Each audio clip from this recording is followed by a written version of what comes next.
Hola chicos, bienvenidos a este nuevo vídeo en el cual nos adentraremos en el estudio de la fase oscura, estudiando más a fondo los ciclos metabólicos que forman parte de ella. En concreto, nos centraremos en el ciclo de Calvin en este vídeo y en la fijación de nitrato y sulfato en el siguiente. Y es que si comenzamos con el estudio de esta fase oscura, tenemos que ver qué sucede principalmente en el estroma del cloroplasto, siempre y cuando el organismo sea de tipo eucariota. Si fuera procariota, sucedería en el citoplasma. ¿Por qué sucede en el estroma? Debido a que la concentración de las enzimas que van a participar en el proceso es muy alta. Nosotros vamos a ver que en esta fase oscura vamos a aprovechar el ATP generado en la fase luminosa.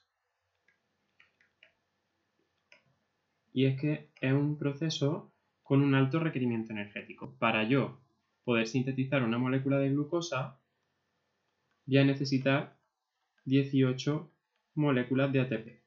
Es un proceso anabólico que necesita muchísima energía, en el cual nosotros vamos a generar numerosos intermediarios con numerosos enlaces que estamos creando, entonces vamos a necesitar mucha energía en forma de ATP. Vamos a ver que esta fase oscura es una serie de procesos muy complejos en la cual podemos distinguir dos procesos principales. El primer proceso, que sería la fijación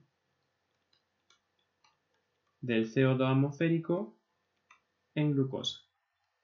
Y el segundo proceso sería la fijación de nitrato y sulfato.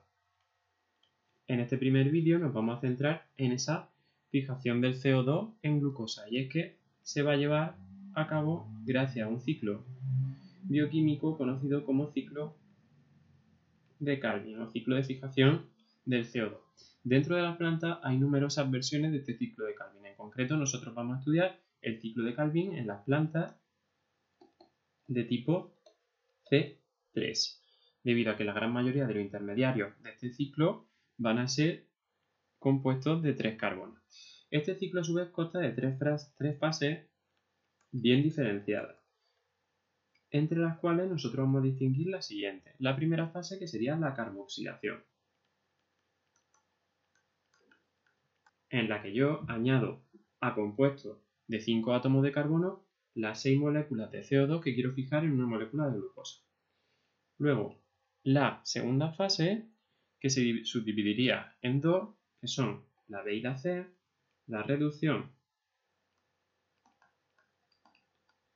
de CO2 atmosférico y la síntesis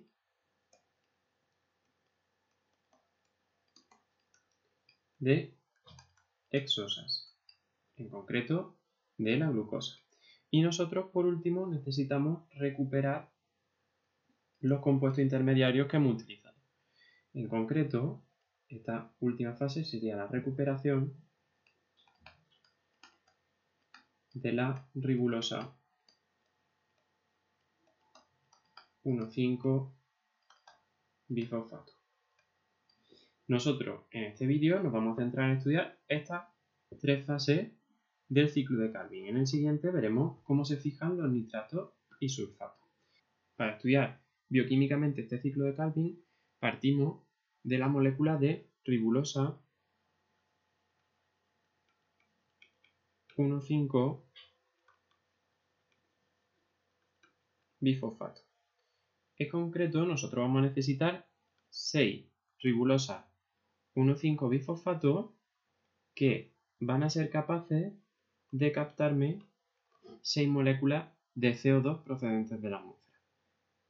Esta reacción me genera un compuesto muy inestable que de momento consigue hidratarse mediante 6 moléculas de agua y dividirse en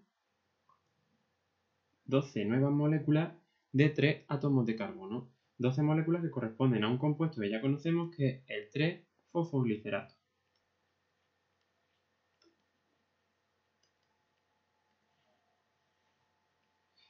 Este primer paso llevado a cabo por una enzima que ya conocemos, que es la rubisco, lo que está haciendo es cogerme 6 moléculas de CO2 que se me van a convertir en esa molécula de glucosa que yo quiero construir. Ahora, voy a pasar de 6 moléculas de 5 átomos de carbono unidas a 6 moléculas de un átomo de carbono y voy a obtener 12 moléculas de 3 átomos de carbono. Esta primera fase sería lo que hemos conocido como carboxilación, en la cual nosotros hemos conseguido fijar esas 6 moléculas de CO2.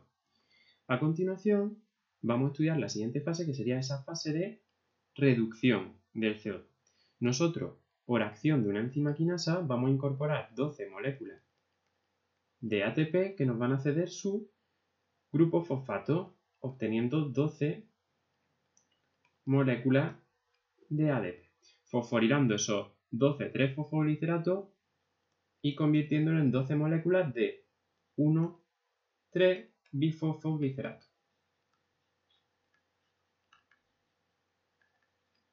Ese 1,3-bifosfoglicerato a continuación va a reducirse gracias al poder reductor, que es el paso el cual le da el nombre a esta fase que conocemos. Nosotros vamos a tener 12 moléculas de NADPH que me van a ceder su hidrógeno reduciendo esos 1,3-bifosfoglicerato. Como ceden su hidrógeno, obtendré 12 moléculas de NADP+. Y provocan también el desplazamiento de 12 grupos fosfato, de manera que cada una de estas pierde un grupo fosfato, obteniendo 12 moléculas de el gliceraldehído 3-fosfato, otra molécula que ya conocemos.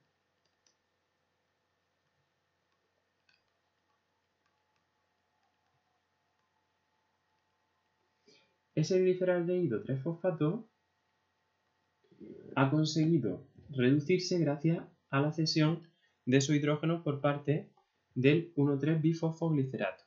Y recordad que este gliceraldehído 3-fosfato tiene un isómero, que es la dihidroxiacetona fosfato. Ambos isómeros pasan de uno a otro por acción de una isomerasa y nosotros vamos a necesitar ambas especies de isómeros para poder sintetizar las moléculas de hexosa que yo quiero y volver a recuperar esa ribosa 1,5-bifosfato. Esta fase de aquí correspondería a esa segunda fase que veíamos como reducción de esa molécula. Nosotros, a partir de ahora, lo que vamos a hacer es dividir el ciclo en dos partes. Y para ello, estos isómeros van a intercambiarse entre uno y otro, de manera que yo voy a quedarme con un total de 7 gliceraldehído 3-fosfato y 5 dihidroxiacetona fosfato, que se me van a dividir a dos rutas diferentes. La primera ruta, que será esa continuación de esa segunda fase, a la cual conocíamos como formación o síntesis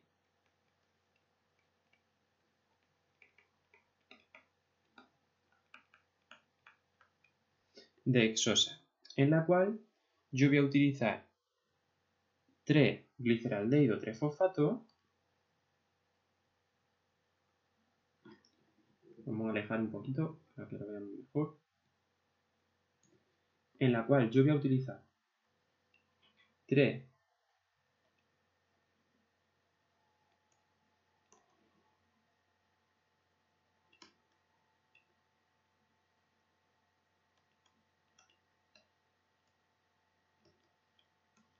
gliceraldehído 3-fosfato más otras 3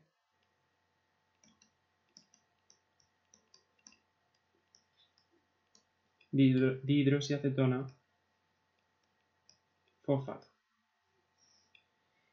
Estas 6 moléculas van a unir entre ellas generando 3 moléculas de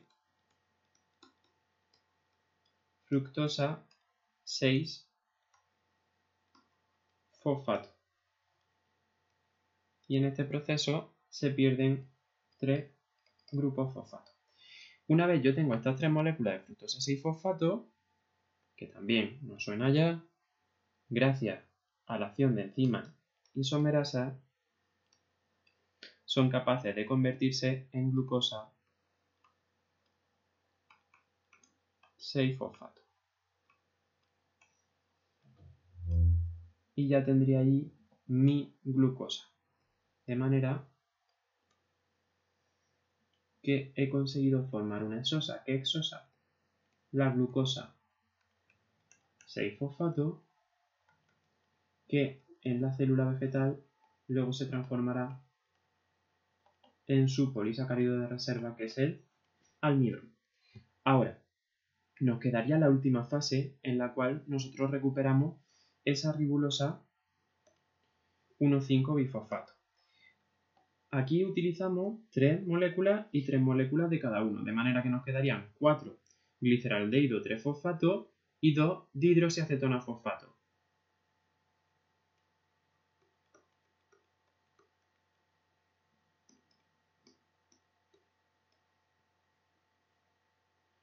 Esos 4 gliceraldehído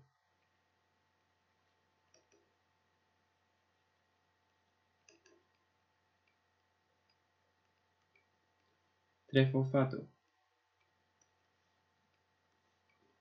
más 2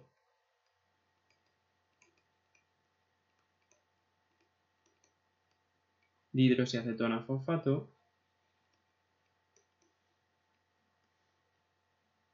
lo que van a hacer es unirse a 2 moléculas de fructosa 6-fosfato que provienen de esta parte del ciclo. Recordad que aquí solo se me ha sintetizado una glucosa. En las otras 2 fructosas restantes vuelven aquí. Y yo lo que voy a hacer es unir y combinar estas 4 moléculas de 3 átomos de carbono, estas otras 2 moléculas de 3 átomos de carbono y estas 2 moléculas de 6 átomos de carbono, ¿de acuerdo? Para formarme esa ribulosa 1,5-bifosfato, esas 6 moléculas de ribulosa 1,5-bifosfato. Mediante numerosos procesos, nosotros al final vamos a obtener un precursor que es la ribulosa 5-fosfato en una cantidad de 6 moléculas, que para poder pasar a esta parte del ciclo y volver a activarse necesitan la entrada de 6 moléculas de ATP, que se convertirán en 6 moléculas de ADP, fosforilando esa ribulosa 5-fosfato hasta que obtenemos una ribulosa 1,5-bifosfato. Esta sería esta última parte, esa fase de regeneración.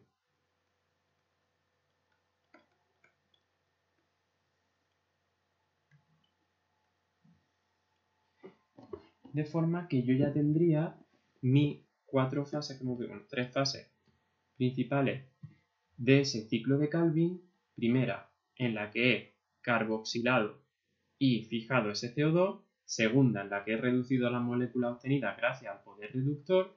Tercera, en la que he formado esas exosas a través de esa fijación de los carbonos. Y la cuarta, esa regeneración. Recordad que la segunda y la tercera formarían parte de la misma fase, esa síntesis de glucosa que luego convertiremos en almidón.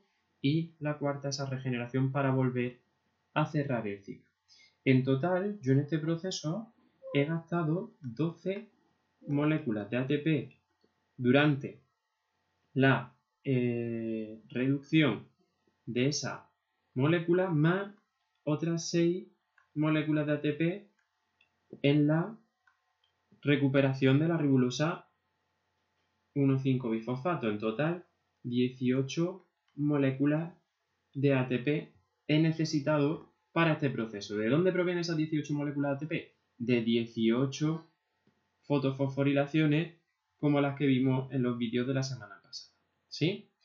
Espero que el vídeo os haya resultado útil, que estudiéis a fondo este ciclo, ya que es uno de los más importantes dentro del metabolismo que hemos visto en la asignatura, y que cualquier duda que tengáis me la hagáis llegar a través de mensajería o la planteemos en las tutorías a final de semana, ¿de acuerdo? Espero que os sea leve el estudio, que sigamos adelante y con cualquier cosa me escribís. Un saludo.